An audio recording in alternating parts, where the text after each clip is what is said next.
Hello, my name is Mario for Cost Spirit, and welcome to the channel.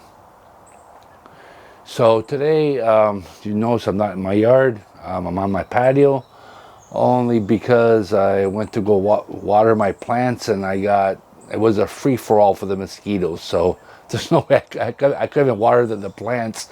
Well, I could barely water the plants. Never mind filming a whole video. I'd be eaten alive, right? So we're doing it inside the patio today.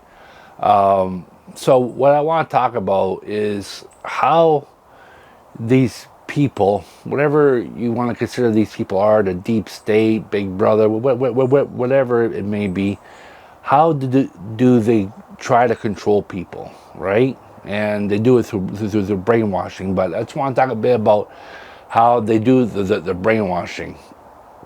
So, by the way, we could talk for hours and hours on this. So, we're just gonna like talk a little bit about it. But yeah, this is like really deep. So, but anyways, let's just talk about what's going on right now with the Epstein files, right?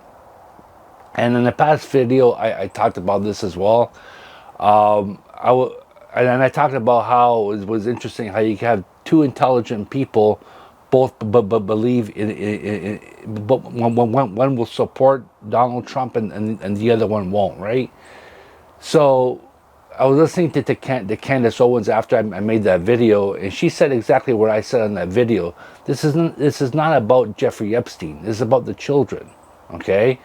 And she made a comment that you don't mess around with MAGA people's children, so that's why they're all going after Donald Trump to get him to release the files. Now, the brainwashing. So they talked how many times his son, Don Jr., the vice president, the DOJ, or whatever, all these people, Kash Patel, all of them, how many times did they talk about they need to release the files, right? So it's either one or two things. Either they were just saying that to get everyone's votes, right? Or they were saying this, and then they realized that there was something in those files that they want to release. So now all of a sudden, Donald Trump says, well, anybody that wants to see the files, there's something wrong with them, right? Well, what's so wrong about protecting children? I don't see what's wrong with that, right? And then I like the one interview he had where the guy he asked him about something about Ghislaine Maxwell, you know, being convicted child trafficker or something along those lines, and you know what I mean. And he asked Trump his thoughts on that, how she was convicted, and he says, "I wish her well," and the guy goes, "What? You wish someone that violated a child well, right?" And Trump goes on all this tangent. This is how they brainwash you. Right? They talk about all this stuff, about releasing this, releasing that. All of a sudden, when it's time to release it, they don't release it. So they put you in a situation where you got to pick between the person you voted for or your morals and values, which in other words, protecting children. So it makes no sense. It's like living in a twilight zone, right? So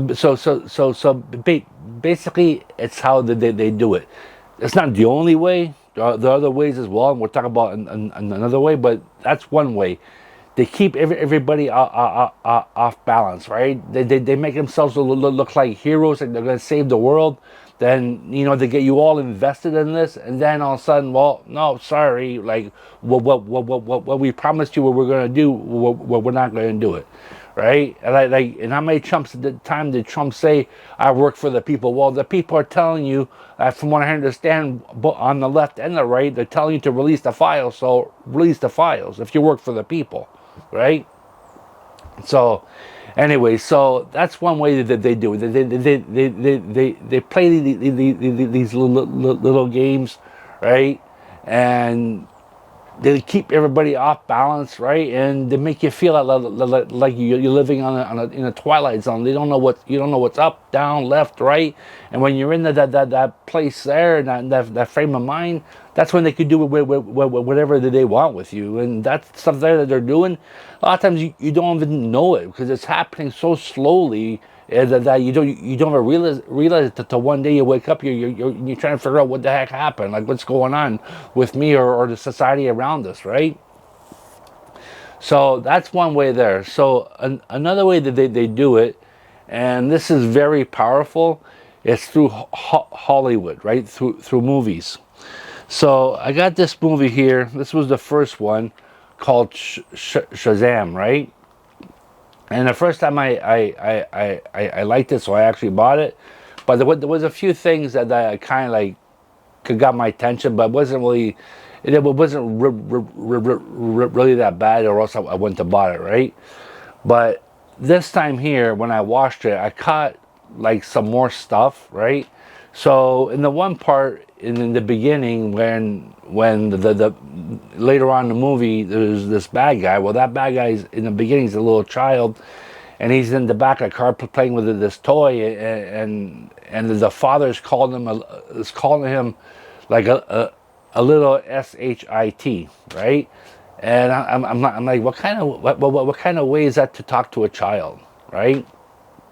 So, right, especially, well, any child, but especially your own son, right? Like, who talks that way to their kid, right? So right there, they get you accustomed to thinking, Hollywood's talking that way. So, they tap into your subconscious, right? So they say this, you're like, well, I wouldn't say that to my child, but in the subconscious, it's doing some brainwashing, because it's not just that's being done. There's lots of stuff around you happening, and it all piles on top of each other, all a little bit, and it's all happening in your subconscious, right?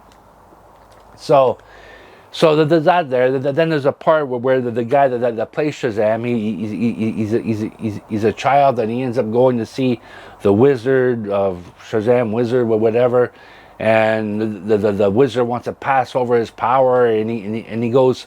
And he had like this big staff, right, where the kid had to hold on to the staff, and then we'd say a word, and then the kid would have his powers. So the wizard goes, grab onto my staff.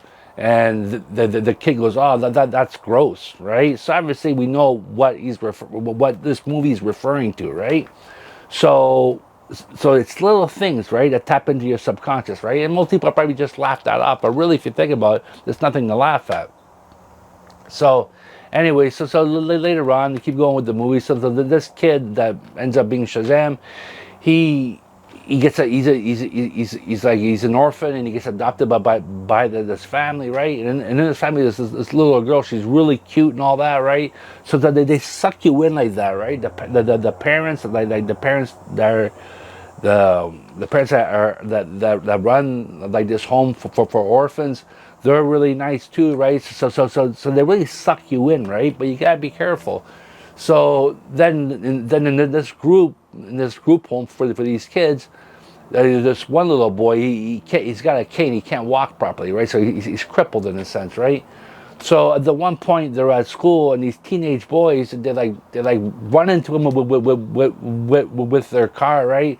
And they're laying the boots to this kid, and I'm like, is that even real? Like who does that to a crippled child?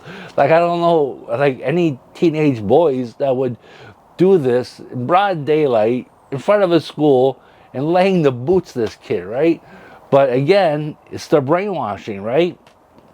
If you're not paying attention, it taps into your subconscious, and it starts to make you a little more like submissive to the way they want to live. They want you to live your life, right? So basically, the movie goes on, and then the one part where I end up shutting off this movie is that those same two boys, teenage boys, now they're up in a Ferris wheel in an amusement park, and they're just spitting on the people underneath them, right? And they end up, and then the one kid goes to his friend, goes, I just spit on a baby. Well, that's why I shut off the movie. But that's it. Like nothing sacred to Hollywood, right? Like they go after your children. Like another way that they're doing is like this here Shazam. I remember watching this as a kid. There was none of that there. Like Shazam was a hero. He's the type of guy you call to help you out, right? And the movie was nothing inappropriate, or the show's there, right? But in my opinion, it's like they're going into our past, especially like I'm 56, so back in the days when I was like my early teens and all that, they're going back there and they're going after these superheroes like Superman, Batman, and all that, and they're changing them around to take to in a sense take away the memories of our innocence as a childhood as a child, right? So yeah, so basically, like if I have any advice, be very conscious of this stuff. In order to ascend to a higher level of consciousness, is what all of existence is doing. You need to go beyond this brainwashing. You need to embrace your sovereignty at all levels: your physical, emotional, mental, and spiritual sovereignty. So you need to think for yourself on your own 2 feet. And the way to do this is for stuff like this, and to watch these politicians, watch the games they play. I'm not suggesting that you should not vote. You should always go vote. Maybe you have to pick the lesser of the two evils. But whatever the case may be, if you don't vote, that's when they have you. Because now all you're saying is you want a king in power. You want someone to dictate your life. You're no longer the employer. Now you're someone's slave in a sense, right? So always vote.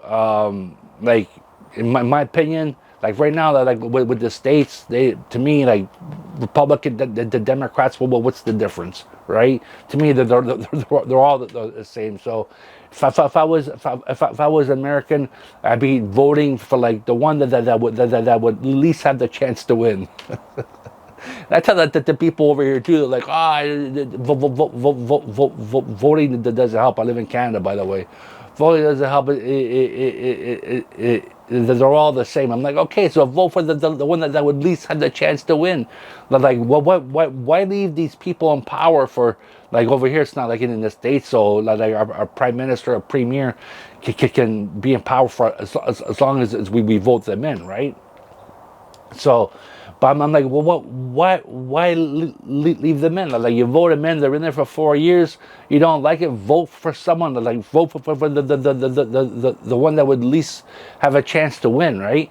And I think if you kept doing that every time, they would probably get the message. And you know what? If we want a bigger pension, if we want more time in the limelight, maybe we should start doing our jobs, right? But anyways, so yeah. So as for this movie here, this is where I keep my recycling plastic, like water, but like pop bottles and all that. So this is where this is going. So hopefully it gets crunched up and used for something more positive than trying to brainwash little kids and everybody else. So we'll leave it there. Have a pleasant day, and we'll see you next video. Goodbye.